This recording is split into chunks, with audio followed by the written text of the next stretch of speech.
Ladies and gentlemen and students of business, let's say you are a millionaire. You have worked your entire life, you have worked your ass off your entire life to build out wealth so that you can finally afford a good lifestyle. You can finally buy any brand that you want or any commodity that you want, and you can fulfill all your desires that you have been waiting for. Now with all this wealth that you have accumulated your entire life, you go to a store to buy a commodity, to buy a specific brand. Now you have crores of bank balance in your bank account and you assume that you will be able to finally afford that commodity irrespective of the price. But here is the catch. When you go to that brand to buy that commodity, to buy that specific brand, that brand treats you abruptly. That brand actually talks to you rudely. That brand asks you to wait in line for 3 months. That brand actually makes you feel that you are still not worthy to buy that product or to buy that commodity. What will happen?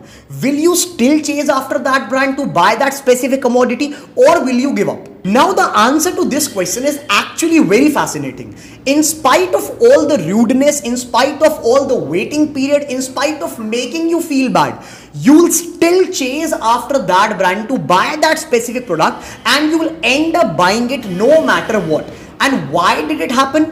Because that brand fooled you.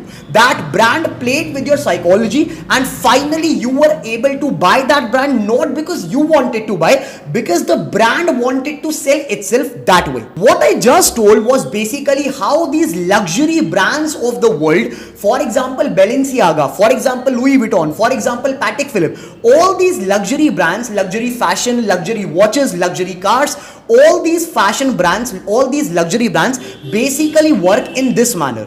They basically play with your psychology. They have these great marketing gimmicks with which they fool you to buy these brands. Now the question is how? What do they exactly do to make you buy these brands? And in spite of everything, all the rudeness, all those crores of bank balance in your bank account, you still end up buying them in spite of everything.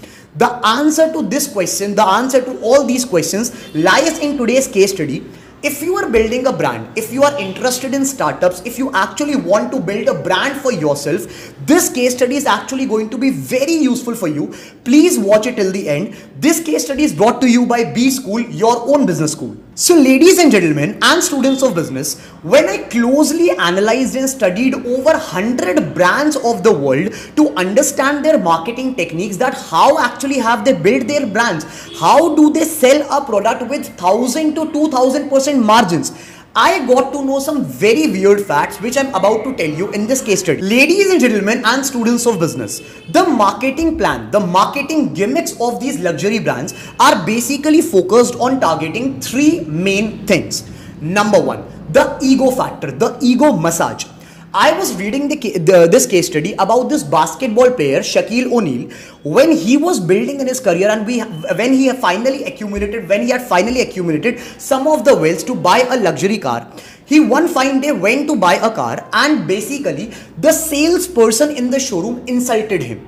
He at that point of time had all the wealth so that he can afford that car, yet the guy that was selling him the car basically disrespected him by asking, can you actually afford this car, or are you just looking around and fooling people? This basically hurted his ego, and due to which he ordered on the spot not just one car, he ordered 3 of them to prove the salesperson that he has finally made it and he can actually buy that car. What does this tell you? Does it tell you that Shaquille O'Neal was smart enough? No. It tells you that the salesperson actually knew what he was doing. He basically insulted Shaquille O'Neal. He basically insulted his ego and made him feel that you, in spite of all the success, in spite of all the bank balance that you have, you still cannot afford the car because you don't seem like you can. And that basically triggered his ego, due to which he bought not one of them but 3 of them. This is one of the major reasons, major factors of how luxury brands fool you. They basically try to hit your ego by saying, in spite of all the bank balance that you have, in spite of all the businesses that you have built, in spite of all the reputation that you have, I don't bloody care. I still feel that you are not worthy enough to buy my brand, and if you are worthy enough, please prove me your worthiness. And this is how they trigger your ego, and due to which, in spite of all the rudeness, you still end up buying the brand to prove that you have finally made it. This is nothing but a marketing gimmick that these luxury brands actually do to make you buy their brands. And this is not just about cars. If you actually study the case study of Rolex, you'll find that they use the same marketing gimmick to fool you. All these millionaires, because the watches are ultra expensive, all these millionaires wait in line, wait outside the store. Rolex says that in order to buy our watches, you have to first build a relationship with us. You have to wait in line, you have to wait outside the store, you have to build a relationship with the salespeople, and only then you can afford our brand. And this triggers that ego factor in these successful guys, due to which they ultimately end up buying that brand even when they do not want it. Why? Because it gives them an ego massage that you have actually finally made it. Number 2, scarcity.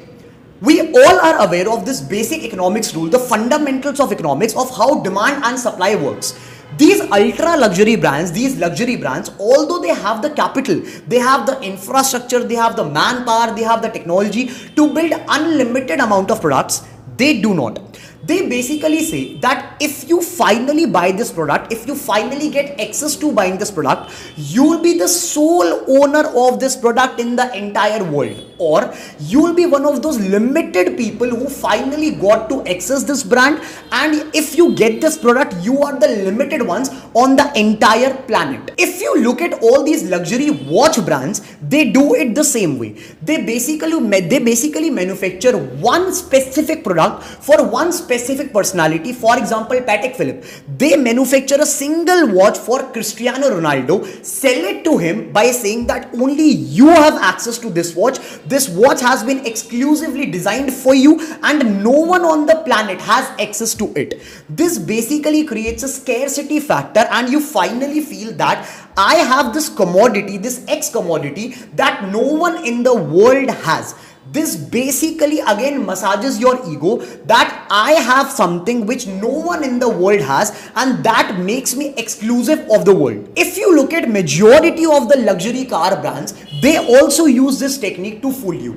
They basically build limited cars, limited editions, and they sell it to ultra luxury people, ultra wealthy people, by saying that only 600 of these cars are manufactured in the entire world, and if you get access to it, you will be among those 600 people out of 8 billion people that actually have this car. So guys, scarcity is a very important factor in marketing. If you actually want to build your brand, you can keep your commodities scarce so that people get attracted to and fascinated to buy that commodity on an immediate basis, due to that worry that if I miss out this opportunity, I might not get access to it again in my entire life. The third thing, status symbol.